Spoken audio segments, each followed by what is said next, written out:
How do you build a business? How do you develop a business? You can be sure that that's a question that everyone is asking at every level. If you're a small business person, you might think that that is a question that is only germane to you because you're a small enterprise and you're maybe feeling that you don't have the resources to grow the business the way you would like to. But I can assure you that at every level, whether the business is $5 million in revenue, 10 million in revenue, 20 million in revenue, 100 million in revenue, the leaders of the business are all thinking, how do we grow this business? And that's because things change, times develop, there are competitors that come into the market, the clients and customers shift their interests, trends develop. And so you're always in the midst of trying to figure out, what can I do to grow this business and to make it successful? I think the position of business development that is more, the term is more widely used now, is a great term because it really pinpoints exactly what should be done and has to be done to grow the business. Essentially, you're developing the business, which means that that is a mix of skills. It's a mix of selling. It's a mix of marketing.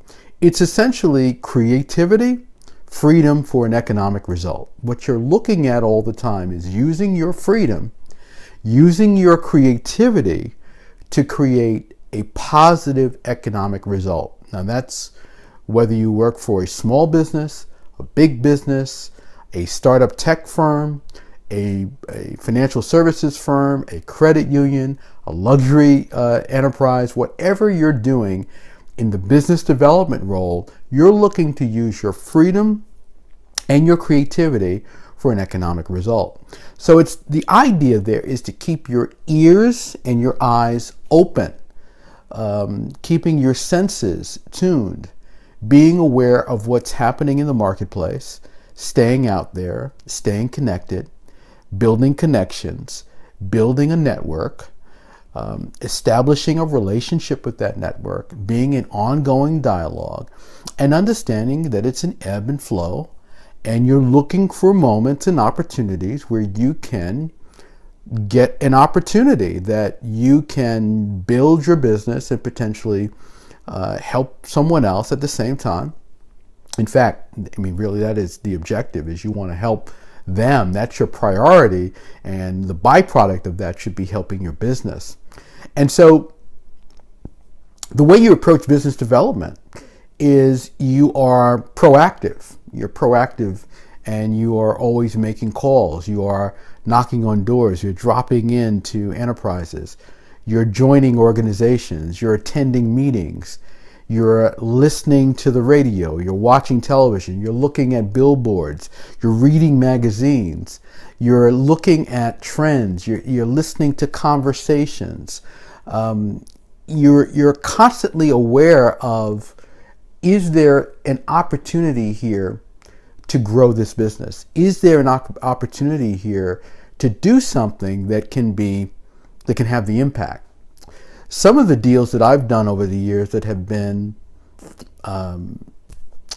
most effective for my organizations have come as a result of this kind of awareness, this alertness, this being aware of, okay, I heard this on television, I saw this in a newspaper, I heard this person mention this, someone said this is just an aside, but this is something that is important to develop.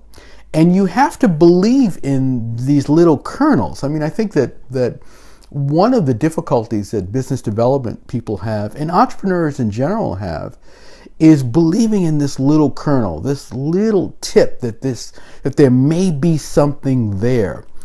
Sometimes I will propose something to an entrepreneur, and it's interesting to see how they respond, or even a big company, how they respond. If the person is open and alert and focused on creativity and focused on using their creativity and freedom, they'll be listening. Keep talking. Let me hear. Let me listen to that a little bit. Let me see if that makes sense. Even if you pitch something that isn't a fit, their response will be, thank you so much for that. I'm not sure whether that's a fit or not. I've got to think about that. We've got to talk about it a little bit more, but I like the idea that we're in conversation. Now, that's a true business development person. A business development person who is not using their freedom and creativity is going to be a person that says, okay, I can't believe this person proposed this. I can't believe this person made this, offered this at this price. I can't believe this person offered this at these terms. They're closed. They're closed.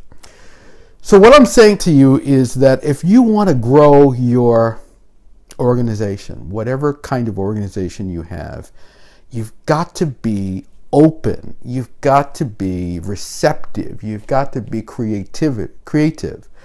And you've got to use your freedom to look at any opportunity, to look at any alliance, to look at any arrangement, to look at any possibility to your advantage. Even if you have a fixed product, a fixed method to market, fixed contracts, fixed approach, you've got to exercise your creativity to take advantage of the ebb and flow in the marketplace and the opportunities out there in the market. Business development isn't a straitjacket. It's a flowing. It's a flow that you get into, and as you get into that flow, what you'll start to see is that things that you didn't think could turn into something will turn into something. I'll have some more on business development for you, but if you like this tip, give me a thumbs up, let me know, and make sure you subscribe to my channel. I love to hear your comments. Share this video with someone that will appreciate it and someone that can benefit from it, and I will see you next time.